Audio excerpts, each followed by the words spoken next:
Assalamualaikum warahmatullahi wabarakatuh.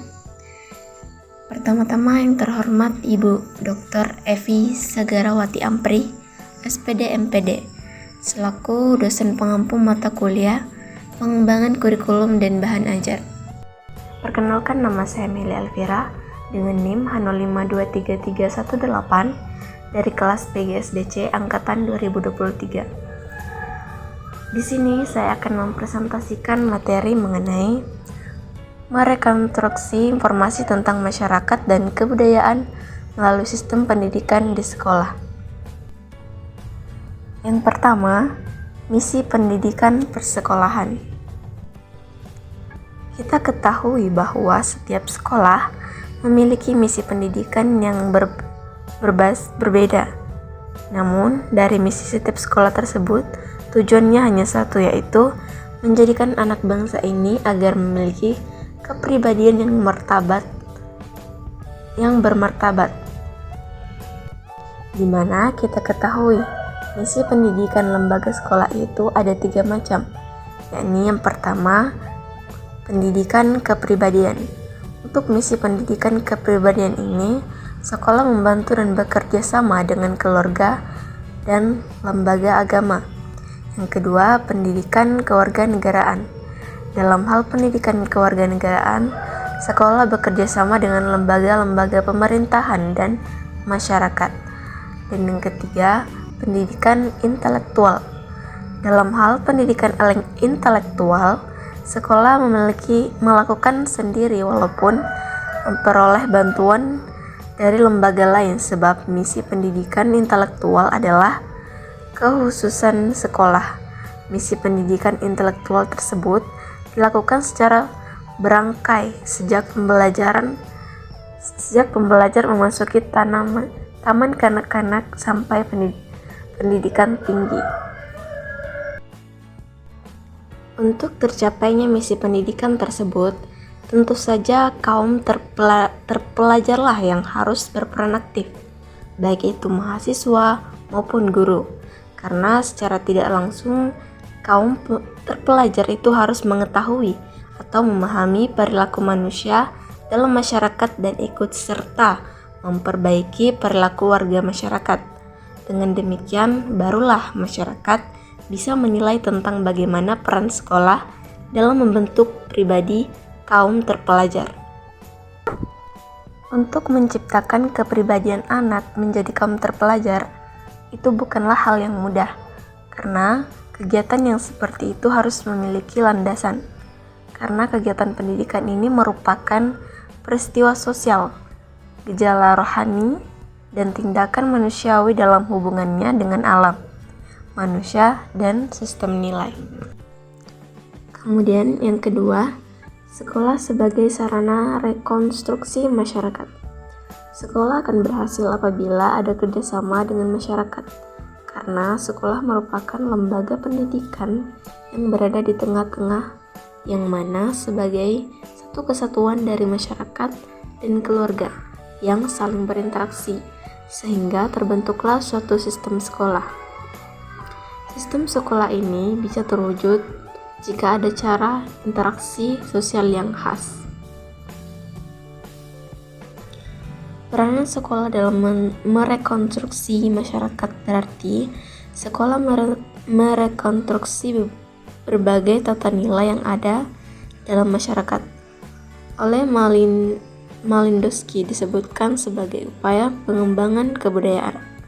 Ada 7 sistem nilai atau kebudayaan yang secara universal dikembangkan, yakni yang pertama bahasa, yang kedua sistem teknologi, yang ketiga sistem mata pencarian hidup dan ekonomi, yang keempat organisasional, yang kelima sistem pengetahuan, yang keenam religi, dan yang terakhir adalah kesenian.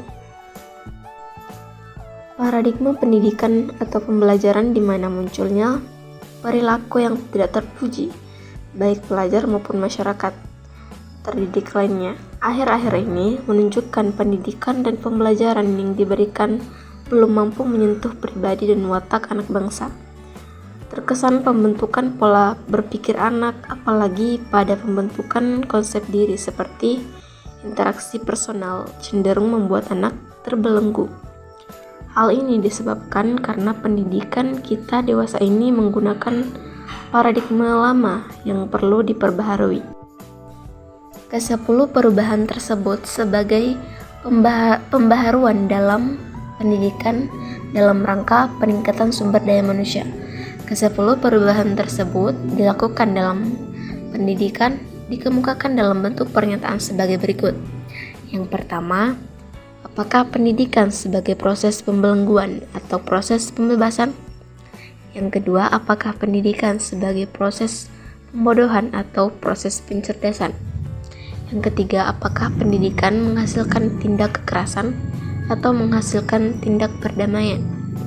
Yang keempat, apakah pendidikan sebagai proses perampasan hak anak-anak atau justru menjunjung tinggi hak anak-anak? Yang kelima, apakah pendidikan sebagai proses pemberdayaan potensi manusia?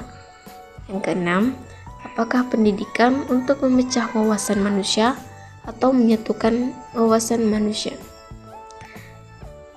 Berikutnya, apakah pendidikan sebagai wahana desintegrasi atau justru wahana mempersatukan bangsa? Yang kedelapan, apakah pendidikan menghasilkan manusia otoriter atau menghasilkan manusia demokratik?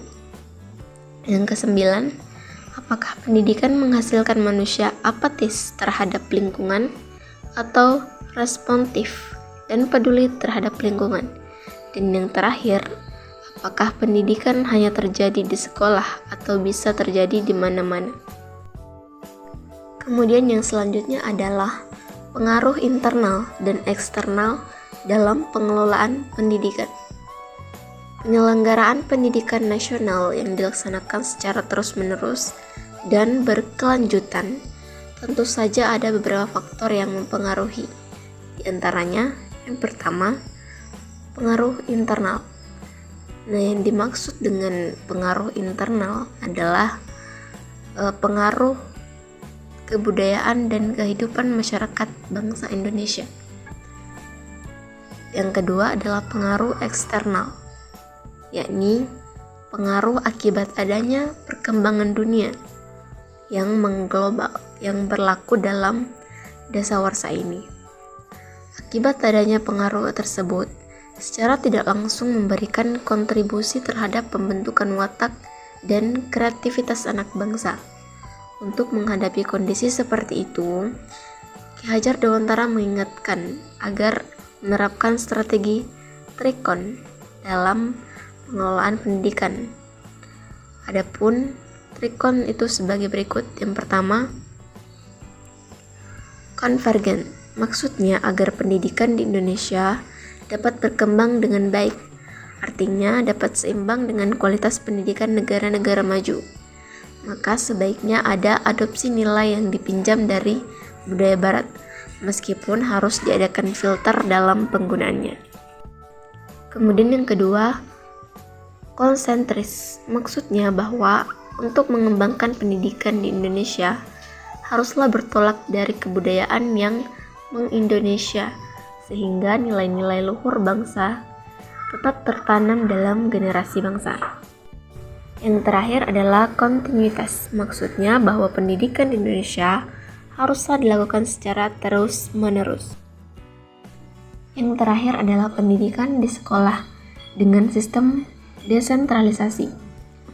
Desentralisasi pendidikan merupakan upaya untuk mendelegasikan sebagian atau seluruh wewenang di bidang pendidikan yang seharusnya dilakukan oleh unit atau pejabat pusat kepada unit atau pejabat di bawahnya, atau dari pemerintah pusat kepada pemerintah daerah, atau dari pemerintah ke masyarakat.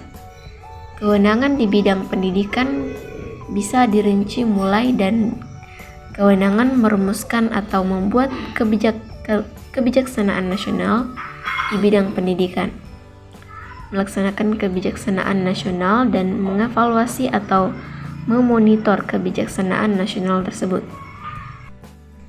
Dengan adanya desentralisasi pendidikan, maka segala hal yang berhubungan dengan manajemen pendidikan dapat dikelola dan dilaksanakan oleh tingkat daerah sampai kepada masyarakat.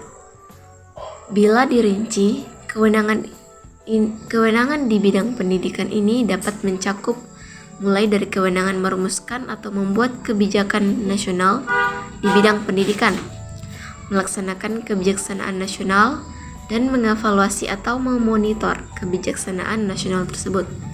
Meski begitu, tidak seluruh kewenangan tersebut dapat didesentralisasikan. Namun tidak semua kewenangan itu didesentralisasikan.